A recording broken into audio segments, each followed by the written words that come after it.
Salut les étudiants, c'est Quentin, j'espère que vous allez bien. On se retrouve aujourd'hui pour une nouvelle vidéo et dans cette vidéo, je voudrais partager avec vous tous mes conseils et toutes mes astuces pour réussir le commentaire composé à l'épreuve de français. Donc au cours de cette vidéo, qu'est-ce que nous allons voir? Tout d'abord, nous allons voir le déroulement de l'épreuve, donc à savoir qu'est-ce que vous allez faire durant cette épreuve. Nous verrons ensuite comment on peut construire une introduction qui va être très intuitive pour le lecteur, donc pour le correcteur. Nous allons apprendre à faire des paragraphes. Nous verrons comment fermer notre commentaire composé avec une conclusion. Et enfin, je vous donnerai mes 3 meilleurs conseils. Si ce n'est pas déjà fait, vous retrouverez en description les 10 fiches de révision qui vous sont totalement offertes. Donc, on commence tout de suite cette vidéo avec le déroulement de l'épreuve.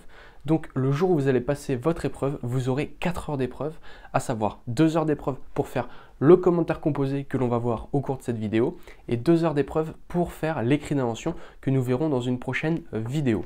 Donc ça, c'est pour le déroulement de l'épreuve. Vous voyez, c'est très rapide. Maintenant, on va passer à l'introduction. Donc, pour faire une introduction, tout simplement, il va falloir dans un premier temps présenter tous vos documents. Donc, vous allez lire vos documents, vous allez prendre le temps de les lire, vous allez surligner chaque argument, chaque thèse, chaque exemple que vous trouvez très concret, que vous avez besoin. Et enfin, vous allez donc présenter les documents très rapidement. Donc, c'est 1-2 lignes grand maximum par document, et surtout lorsque vous faites appel à ce document, vous allez devoir appeler le titre du document. Donc par exemple, si le document s'appelle pour X raison étudiant informatique superbe vidéo, et bien ça c'est le titre du livre, et bien vous prenez ce titre-là, vous le mettez entre guillemets et vous soulignez ce titre. C'est très important. Lorsque vous allez le souligner, vous allez le mettre en valeur et le correcteur va tout de suite dire « Ok, il parle de tel livre, ok, c'est très intéressant. » Donc, soulignez et faites appel à chacun des titres des documents. Ensuite, toujours dans l'introduction, qui va faire au maximum 10 voire 15 lignes, vous faites une annonce de votre problématique. Donc, chacun des documents, il va avoir une problématique, il va falloir la trouver, la chercher. Donc parfois, c'est une problématique qui peut être positive comme négative, c'est suivant les textes que vous avez. Vous dégagez cette problématique et hop, en une ligne, vous la mettez dans votre introduction et à la suite de ça, vous faites l'annonce de votre plan. Donc, comment votre plan va être réparti? En 2 parties déjà. Donc, la première partie où on va avoir que des arguments et des exemples qui vont montrer comme quoi la problématique, la réponse à la problématique est vraie. Et une deuxième partie où il va avoir encore une fois une partie où on va répondre faux cette fois-ci pour dire comme quoi la problématique est fausse. Donc il faut bien faire attention, bien répartir les plans, ce plan sous 2 parties. Donc une première partie vraie, une deuxième partie fausse et à la fin on va pouvoir y répondre.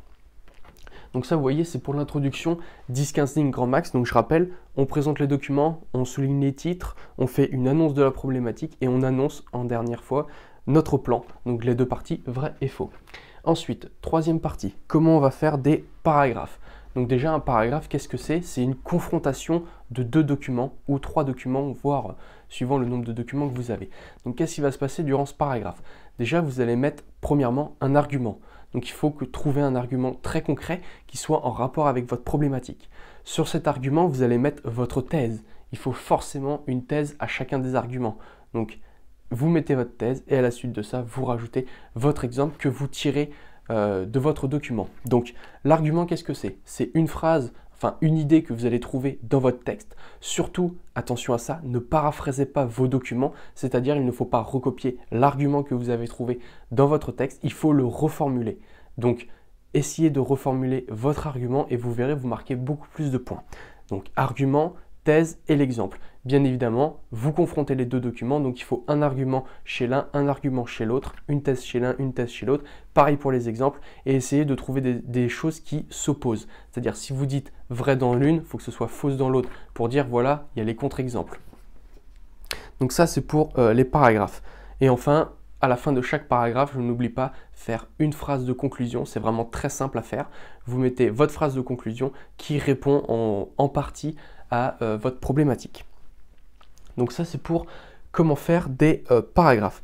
Maintenant, on arrive à la conclusion. Donc lorsque vous allez faire vos paragraphes, vous avez bien évidemment vos 2 sous-parties, donc la partie vraie, la partie fausse. Et à l'intérieur de ces parties, vous faites 2 paragraphes. L'un qui confronte les 2 premiers documents et l'autre qui confronte les deux derniers documents, par exemple. Et pareil dans la réponse fausse. Là, on passe à la conclusion. Donc la conclusion, c'est pareil que l'introduction. Essayez de faire 10-15 lignes grand maximum. Et dans la conclusion, on va apporter la réponse à notre problématique. Donc pour rappel, dans l'introduction, on avait posé notre problématique. Et bien là, maintenant, il va falloir y répondre. Faites attention à une chose, il ne faut pas que la réponse soit déjà donnée dans les paragraphes. Il faut absolument qu'elle soit intuitive, c'est-à-dire que il ne faut pas qu'elle soit écrite réellement, il faut qu'on puisse penser que ça va être cette réponse. Il ne faut vraiment pas qu'elle soit écrite noir sur blanc, c'est qu'à partir de la conclusion que l'on va écrire notre réponse. Ensuite, donc pas de réponse dans les paragraphes et soyez synthétique. Ne faites pas une conclusion qui fasse une page complète, ça ne sert à rien. Vous avez 2 heures pour faire votre commentaire composé, donc si vous mettez plus de temps, vous allez vraiment être à la ramasse pour la suite. Et enfin, terminez toujours sur une ouverture. Qu'est-ce qu'une ouverture? C'est tout simplement faire appel à un nouveau livre, un article, un journal, un film, une série.